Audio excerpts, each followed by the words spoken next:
Hey Aries, how y'all doing? Welcome. We're going to be taking a look at your first half of May, general reading here. So let's talk about your meditation. It was short but sweet. I saw it was very Jack and the Beanstalk, and it was a beanstalk made of, it was like a very incredibly large red rose. So the beanstalk itself was basically thorns, and then way up at the top we couldn't really see it, but we knew there was like this red rose up there. And then I saw you guys climbing down it, right? Like the giant came down the beanstalk, right? But your stepping stones were the thorns. And I feel like there's something in that for you, right? Your personal thorns have been and are your stepping stones. And then I saw you come down from this red rose, giant life-size beanstalk and land much bigger than you were than when you started at the top. So there's something about using your personal, sources of pain or thorns or whatever those are for you as stepping stones to provide momentum, to either elevate yourself, build yourself up, or propel yourself onward. So like I said, short and sweet, let's go ahead and see what your cards have to say. Hey Aries, let's go ahead and see what your animal energy is for the first half of May.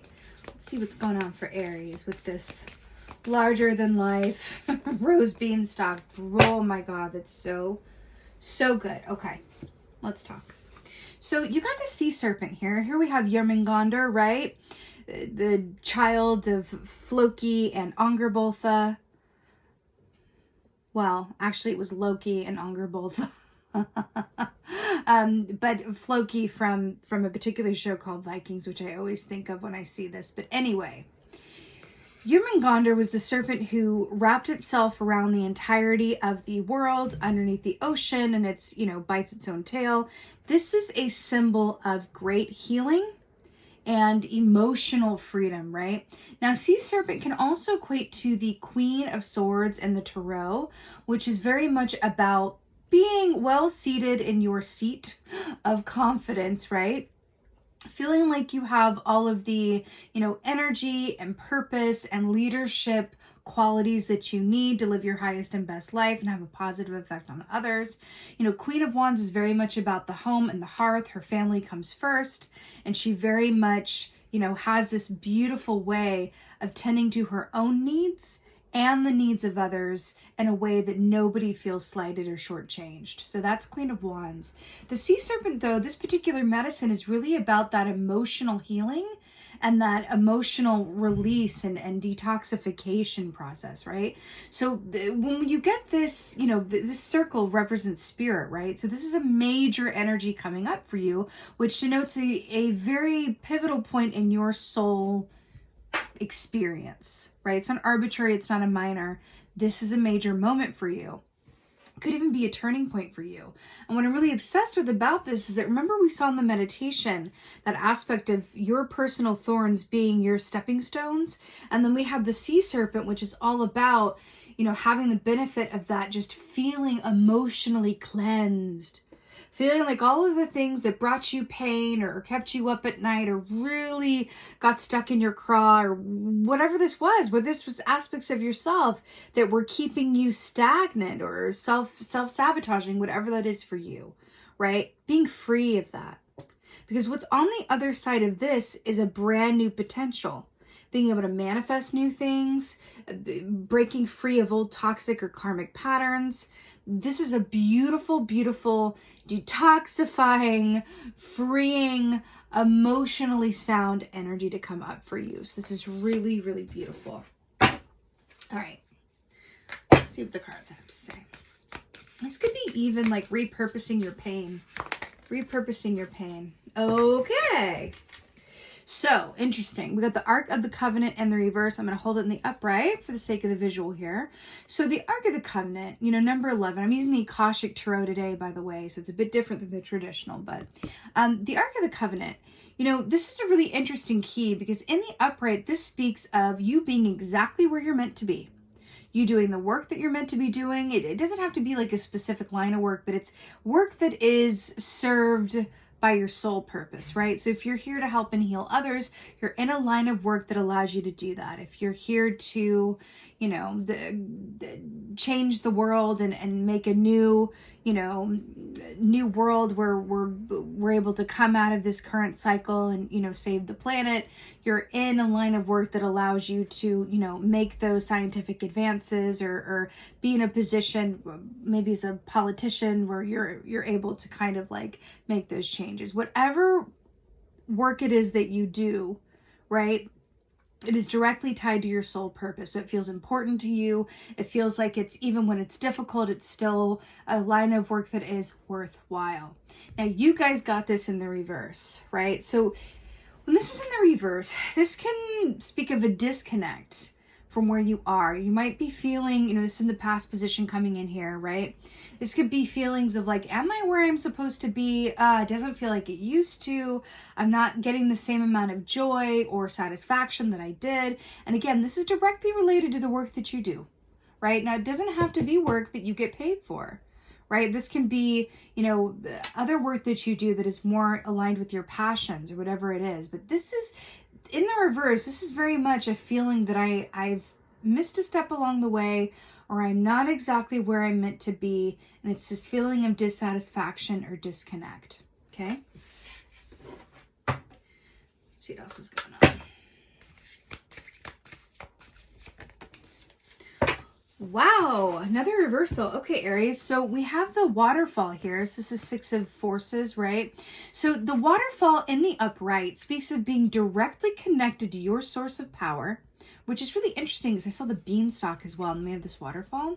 This is feeling directly connected to your source of power and knowing that anything that you put your mind to is attainable. Right? That's very Aries and alignment energy, right? But it's interesting with the sea serpent and the waterfall. You got this in reversed, which has there could be feelings of disconnect around, well, actually feeling disempowered, quite literally. Feeling disempowered, feeling a bit like, what's the point? Or, things don't go my way, or what if this happens, or why is it so hard?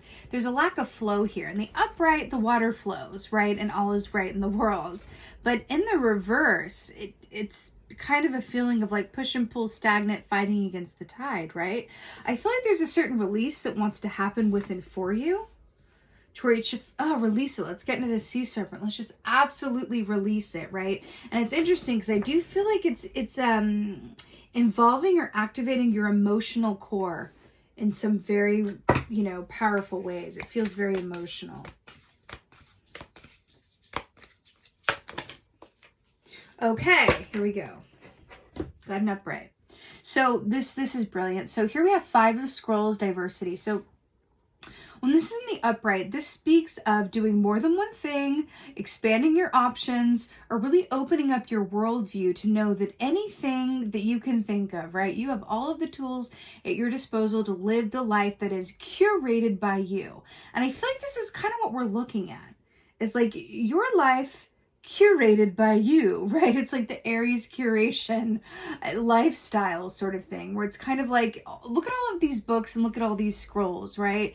When this comes up in this way, it's, oh my God, I almost missed that. Look at the roses. Look at the roses on the vines. And I saw you guys climbing up the thorn-filled beanstalk rose. Hello. So this says, like, don't be afraid to switch it up or expand your view or expand your potential in some way, right? This can also be like taking on a hobby, adding to something, because sometimes even taking on, you could be involved in work that you love to do, or you could be in a place where you're really feeling like you're satisfied.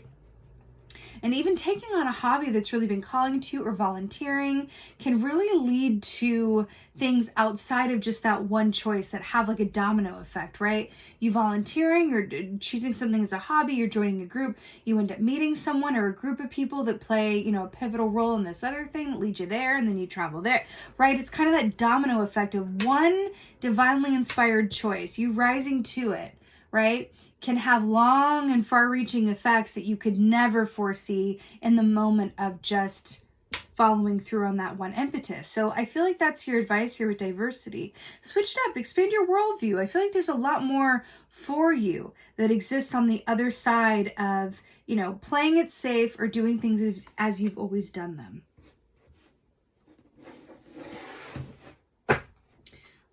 ahead and get some clarifiers here. Ark of the Covenant reversed.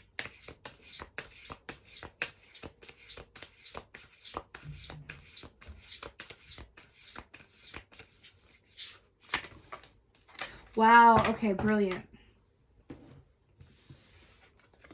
So Ark of the Covenant reversed with the Two of Wands in the upright. So the Wands rule the realm of the actions that we do or don't take around the work that we love to do or around our interpersonal relationships that fuel us and give us that passion and purpose. So Two of Wands is very much about figuring it out as you go, getting those details down, getting those I's dotted and those T's crossed, and really getting everything together so that you're in the highest and best position for any opportunity that wants to come along, right? It's really interesting here. This is a planning energy. This is getting it all down energy.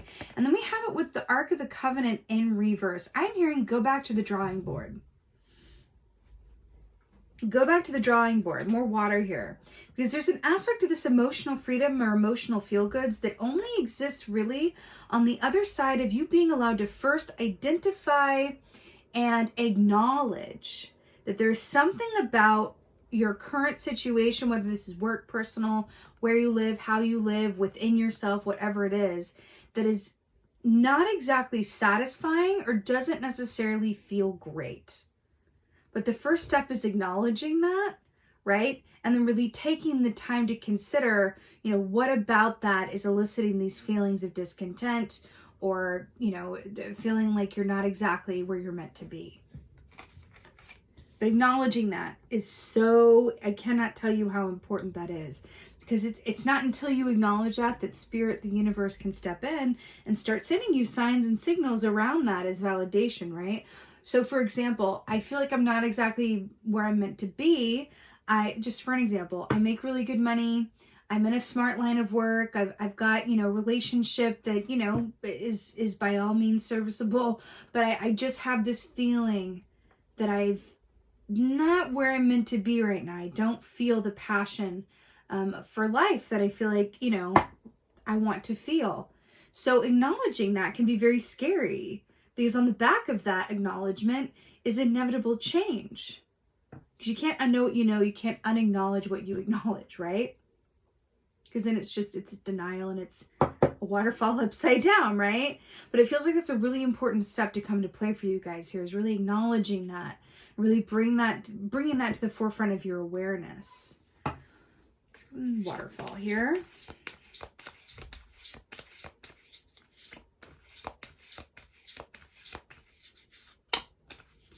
You are here to live out your soul purpose, but you are also here to enjoy your life and to enjoy this incarnation, okay?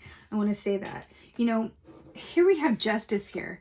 Libra energy for the waterfall in reverse. Now this is fascinating because we were talking about the waterfall in reverse representing a sense of feeling disempowered or separate from your own personal, force, power, life spark, right?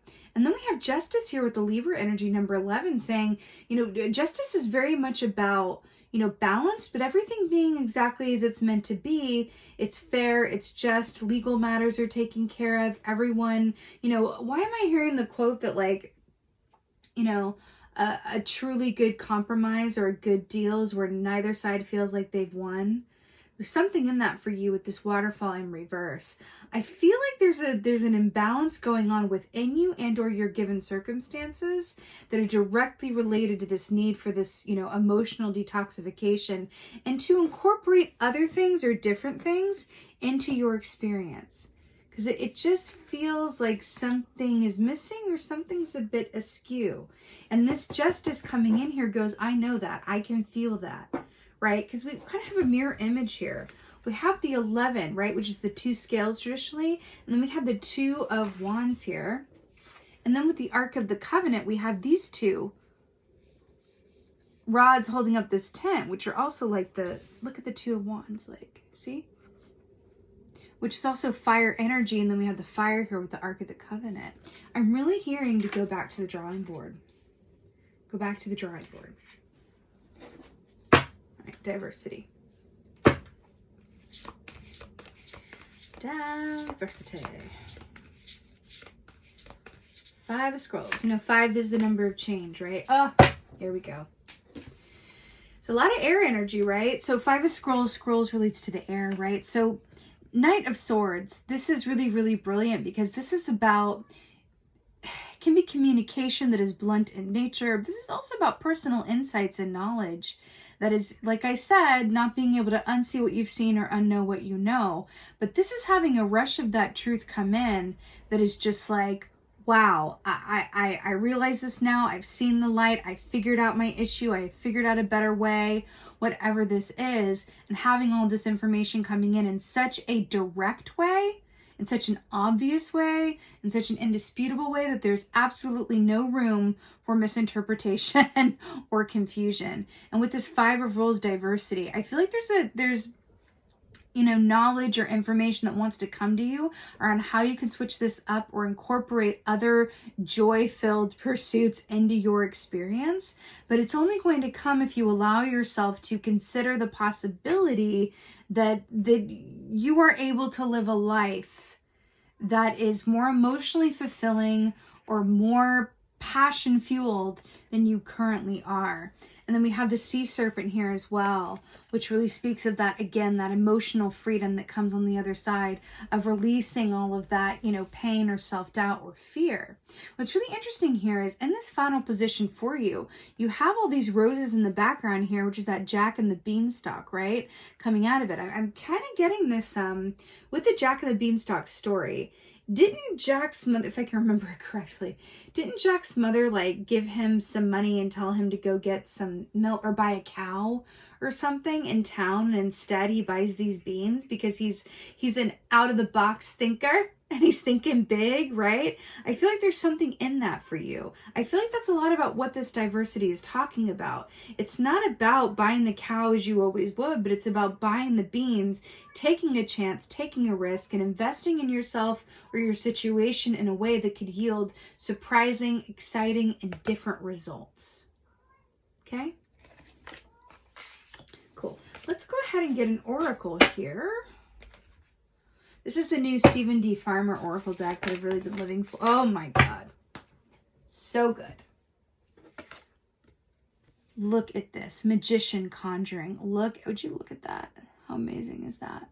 So another wand here with the magician holding the wand, right? So this is really fascinating because magician conjuring is the waterfall and the upright, right? They look kind of similar, right? Similar colors.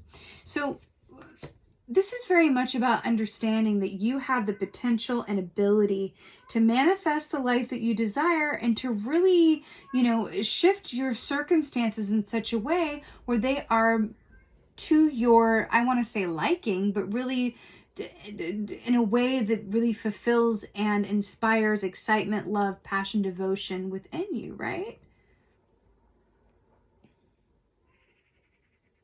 Now, I'm really drawn to the fact that this magician is depicted as being in a very cold environment, right?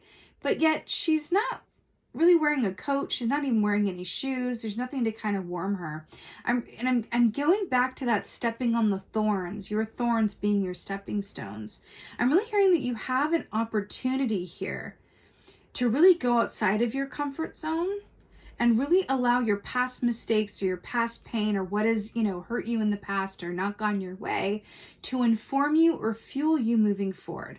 I'm hearing this saying of like, think about what's the worst that could possibly happen. Like whenever we're afraid or whenever we're feeling resistant around to do something that we are feeling called to do in some way, shape, or form, I always want to ask, like, what's the worst thing that could possibly happen? And sometimes just naming it can disempower it, right? But there's something that I feel like you are giving power to other than yourself and your own abilities and capability and potential that is just out of order and not in line with like your magnificent self, right? There's a certain completing of the cycle here with Yermungandr going into to bite its own tail, right? Also, the serpent is very much about transformation, alchemy, healing, right? So there's something about this that's asking you to look at your given circumstances and say, if you knew that you only had, you know, a year left to live in this current body, in this current incarnation, what would you do with that time? Right? How would you feel about the life that you're leaving behind? Are you leaving your piece of the earth better than how you found it? Does that matter to you? Are you living a life that you can look back and go, yeah, I did that. I have no regrets, right? There's something about this. It's really asking you to really tap into, the saying of like, we really more often regret the things that or the chances we did not take over the ones that we did or the things we did do, right? It's the roads not taken. It's the risks not seen to that really come up at the end as regrets. And there's something about this that you have this potential and this opportunity here to really pave a new way, to really do something differently, and to really open up your scope here, because I feel like there are opportunities for joy and fulfillment and contentment that you have yet to access that are on the other side of you first acknowledging that either something is missing or there's room for improvement in some way, shape, or form. All right, Aries, you absolutely got this. I am sending you all so many blessings for your first half of May. Thank you guys so much for being here. And as always, and most of all, thank you for being you, and be well. Until next time.